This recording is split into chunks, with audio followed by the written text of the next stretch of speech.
everyone. I hope you all are fine. Let's start with NCERT Class 7th General Science Chapter number 4 Heat Part 2. अगर आपको याद हो हमने अपने first part में हीट क्या होती है, थर्मोमीटर कैसे होते हैं उनके बारे में पढ़ा था, क्लिनिकल थर्मोमीटर के बारे में पढ़ा था। तो आज हम पढ़ेंगे लेबोरेटरी थर्मोमीटर के बारे में। So, how do you measure the temperature of other objects? For this purpose, there are other thermometers that are called laboratory thermometers. Okay?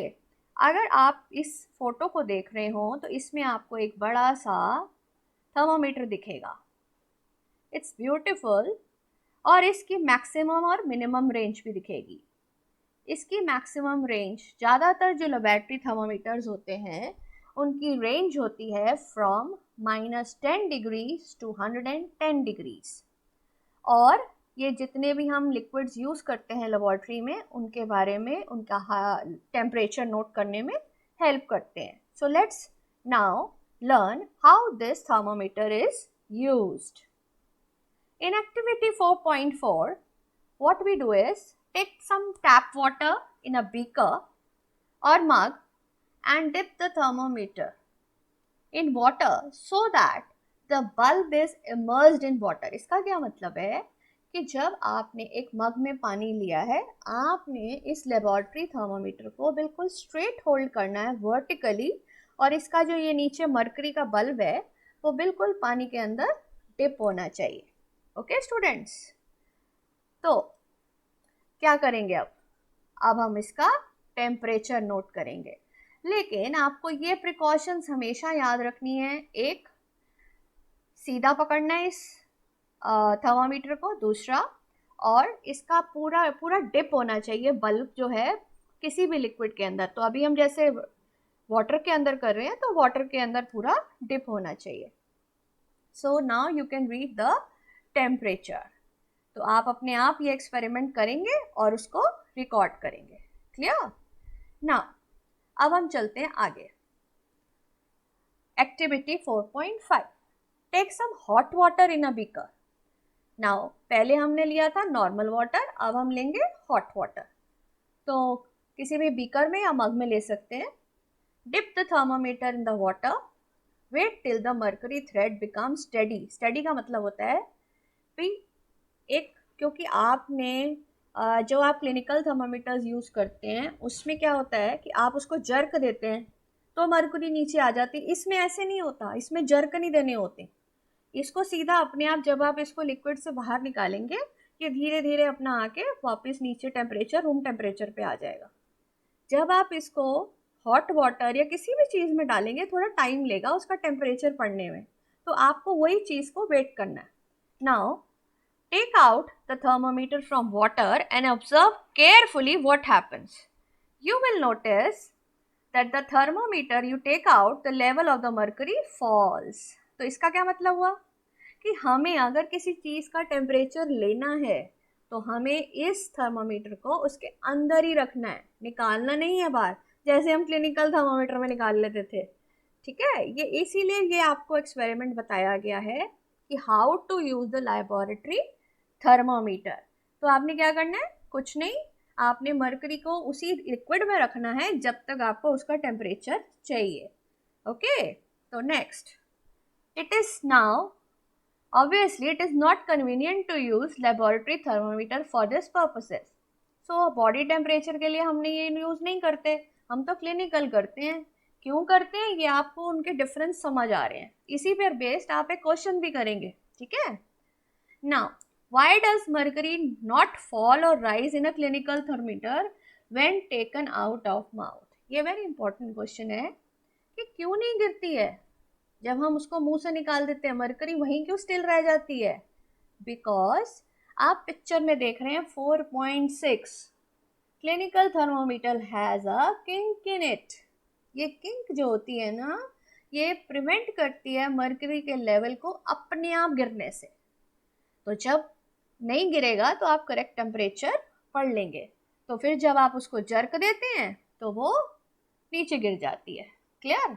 लेकिन लेबोरेटरी थर्मोमीटर में ऐसा नहीं होता, उसको वैसे ही लिक्विड के अंदर डाल के रखना पड़ता है, आइस को उस लेवल पे लाना पड़ता है, तब आप टेम्परेचर रीड कर सकते हैं। नाउ आजकल मैंने आपको कल पिछले वीडियो में भी बताया था कि अब ये मरकरी वाला जो फॉर्मूला है ये पुराना हो गया, क्योंकि मरकरी एक टॉक्सिक सब्सटेंस है और टूटने से किसी को कुछ नुकसान भी हो सकता है। तो आजकल मार्केट में हमारे पास कौन से थर्मामीटर्स हैं? Digital thermometers. उनका कॉन्सेप्ट दूसरा होता है, लेकिन टेम्परेचर ये वही सेल्सियस में बताते हैं। नाउ ये तो हो गए थर्मोमीटर्स। अब 4.4 अब हम पढ़ेंगे हीट की प्रॉपर्टीज। तो पहली प्रॉपर्टी है transfer of heat. Heat transfer कैसे होती है, उसके लिए एक छोटा सा एग्जांपल लेते हैं। हम घर में मम्मी को काम करते हुए देखते हैं, जैसे ही चीज़ गर्म होती है तो मम्मी क्या करती है, वो किसी भी कॉटन क्लॉथ से चीज़ को पकड़ती हैं। तवा हो गया, फ्राइंग पैन हो गए, कोई भी कुकर्स हो गए, आपने देखा होगा शी यूजेस क्लॉथ। और अगर क्लॉथ यूज़ नहीं करती हैं तो उनके हैंडल्स होते हैं, वो हैंडल्स भी बड़े सुंदर सुंदर होते हैं, कोई ब्लैक होता है, कोई प्लास्टिक का होता है, अगर आपने नोट किया हो तो वो उनको गर्म क्यों नहीं लगता? Let's see what happens. You might have observed that a frying pan comes hot when kept on flame. This is because heat passes from the flame to the utensil. जब कोई चीज़ गर्म हो रही है, गर्म कैसे होएगी? जो गैस है उसकी हीट जो है उस बर्तन तक जा रही है। When the pan is removed from fire, it slowly cools down. Cools down मतलब धीरे धीरे धीरे ठंडा हो जाता है। जो हीट जो है सराउंडिंग्स को ट्रांसफ़र हो जाती है, जहाँ पे भी आपने उसको रखा है। अगर आपने उसको स्लैब पे रखा है, टेबल पे रखा है, जहाँ पे भी रखा है वो जगह गर्म हो जाएगी, लेकिन धीरे धीरे धीरे वो जगह ठंडी हो जाती है। So you can understand in both cases the heat flows from hotter object to the colder object. Now, in fact, we can do this experiment also, how heat flows. A very beautiful experiment. It's given in your book 4.6. Simple है, कुछ नहीं करना। Let's see क्या करना है, घर पे भी ट्राई कर सकते हैं। Take a rod or a flat strip of metal, aluminium or iron. Fix small wax pieces on the rod. Wax pieces का मतलब है जैसे आपने कैंडल को गरम किया, कैंडल जलाई और उस रॉड पे इक्वल डिस्टेंस पे आपने थोड़ा थोड़ा उस पर वैक्स गिरा दिया, वो ठंडा होएगा, चिपक जाएगा। ठीक है, तो इस तरह से आपकी वो रॉड तैयार हो जाएगी। These pieces should be nearly equally distance. ये थोड़ा सा ध्यान रखना है कि इक्वल डिस्टेंस हो। Clamp the rod to the stand. अगर आपके पास स्टैंड नहीं है तो आप 2 ब्रिक्स ले सकते हैं, 2 कोई भी हैवी चीज़ें ले सकते हैं जिसमें ये रॉड फिक्स हो जाए। Now, heat the other end of the rod and observe. बिल्कुल जैसे एक फोटो में दिखाया हुआ है आपके इसमें पिक्चर में, आपने कैंडल जलानी है और ऐसे ही बिल्कुल शो होना चाहिए जैसे दिख रहा है। What will you observe? Which piece falls the first? Do you think the heat is transferred from one end to the other? Yes, it will happen. अगर आप ध्यान से देखेंगे तो धीरे धीरे करके सारे वैक्स के ड्रॉप्स पिघल के नीचे गिरते जाएंगे। क्यों? क्योंकि जो कैंडल की हीट थी, जहाँ कैंडल है वहाँ से स्टार्ट होते होते हीट ट्रांसफ़र हुई सेकंड वाले पे, थर्ड वाले पे, फोर्थ वाले पे, एंड फाइनली एंड तक वो आते आते सारा वैक्स जो है गिर जाएगा। This is called transfer of heat. The process by which heat is transferred from an hotter end to the colder end is known as conductions. Okay, this is a very important part of this chapter, how heat is transferred. So, for today, we are going to stop now. I hope you have understood what is laboratory thermometer, what is transfer of heat, and I have framed 3 questions for you. So please do them, study them, and you will be feeling very much. You are most welcome to write any queries if you have in my comment box. Thank you very much. Now, question answers I'll do. Who discovered Celsius thermometer?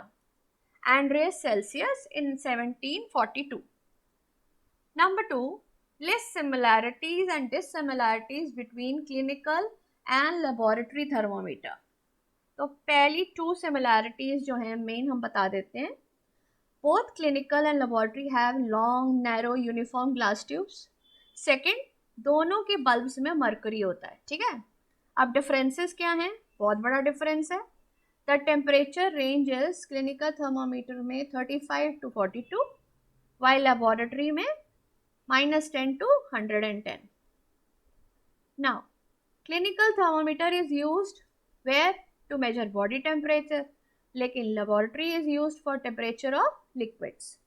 Unlike अभी आपने experiment में देखा भी था कि water में जब हम उसको रखते हैं हम क्या करते हैं, क्लिनिकल थर्मोमीटर को हम टिल्ट कर सकते हैं, लेकिन लेबोरेटरी थर्मोमीटर को हमें बिल्कुल अपराइट रखना होता है फॉर रीडिंग द वैल्यूज.